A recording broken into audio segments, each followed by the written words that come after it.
भाई बहनों को नमस्कार। अब दिवाली नज़दीक आ गया है, तो हमने पिछले बार आपको बताया था कि दिवाली पर सिद्ध किया जाता है दक्षिणी मुखी शंख। आपको दिखाई दे रहा होगा। ये दो प्रकार का शंख होता है, नर और मादी। तो नर कहते हो जैसे सफ़ेद है, दिखाई दे रहा है आपको, ये नर है और ये है मादी।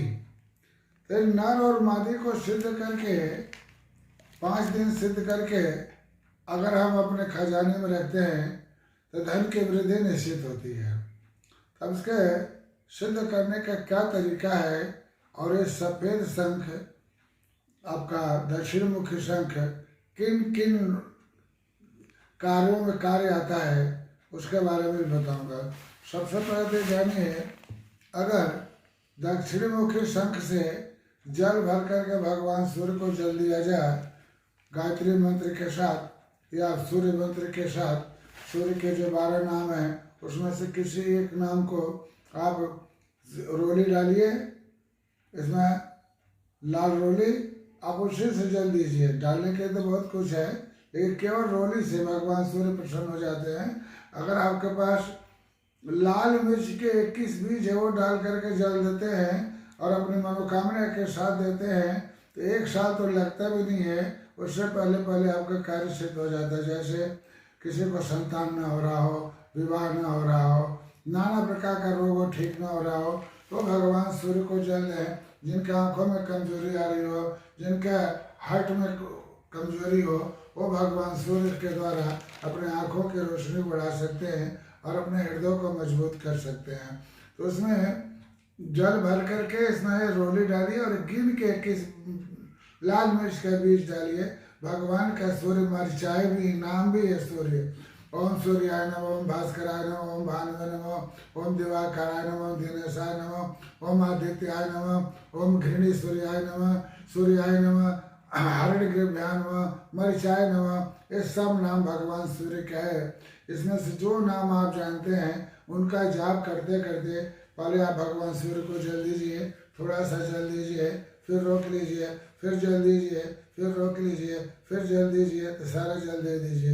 लेकिन जल देते समय एक आँख भगवान सूर्य को दिखना चाहिए।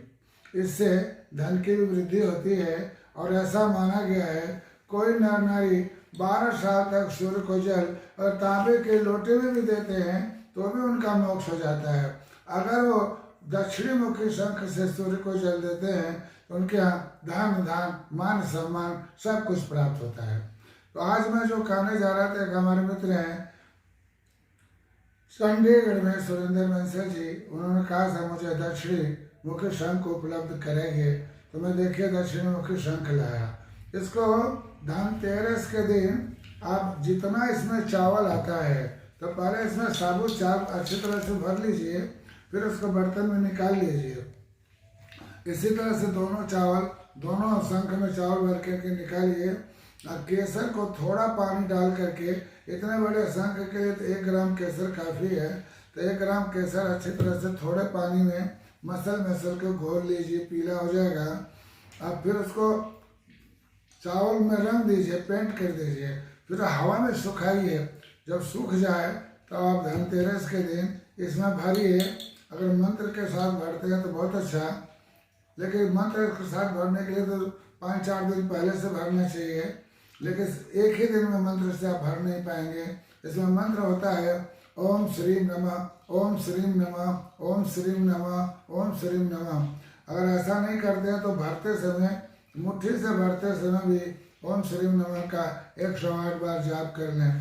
फिर इसको पीला या लाल कपड़े में अच्छी तरह से ऐसे करके लपेट लीजिए। अब फिर उसको ऊपर से कलावा से बांधिए और धनतेरस से अखंड ज्योत हम लोग जलाते हैं और वहीं पर रख करके जब जब मौका मिले तो ओम श्रीम नमः, ओम श्रीम नमः, ओम श्रीम नमः, ओम श्रीम नमः का कम से कम 11 माला जाप करें। और दिवाली के दिन 11 बजे से लेकर 2 बजे तक साधना का टाइम होता है। उस बीच में जितना ज़्यादा आप जप सकते हैं तो जगिए भी और जपिए भी। और ये अगले दिन गोवर्धन के दिन भी यही जाप होता है। भैया द्वितीया के दिन आप इसे उठा के अपने खजाने में रख दीजिए। जहाँ आपका पैसा वगैरह रखते हैं। कुछ लोग तो लॉकर में भी रखते हैं, जिनका दुकान होता है दुकान के काउंटर में रखते हैं। अगर आपके पास कहीं पैसा आज रखने का साधन नहीं है तो आप अपने पूजा घर में भी रखेंगे तो भी धर्म में वृद्धि होगी। जहाँ धर्म में वृद्धि होती है वहाँ धन का वृद्धि स्वतः ही हो जाता है। तो आज मैं इतना ही कहा के लिए बंद कर रहा हूँ।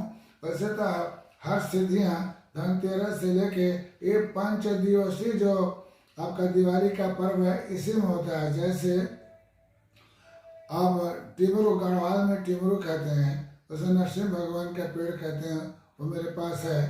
देखिए एक टिमरू है। अब इसको हम 2 दिन बाद के हनुमानी सिंदूर से इसे पेंट करेंगे। इसको भी आपके सामने हम प्रस्तुत करेंगे। इसको भी धनतेरस से लेके हम भैया दूज तक इनका पूजा करते हैं।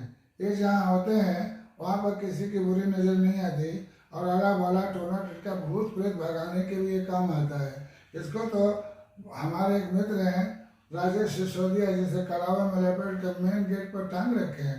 वो कहते हैं उस दिन से हमारे घर में जो भी आता है सब लोग कहते हैं कि यहाँ बहुत पॉजिटिव एनर्जी है। अर्थात इसको भारतीय महात्मा लोग जानते हैं। इसको सीधा करके वो इसको लठ बना करके चलते हैं अपने हाथ में 24 घंटा।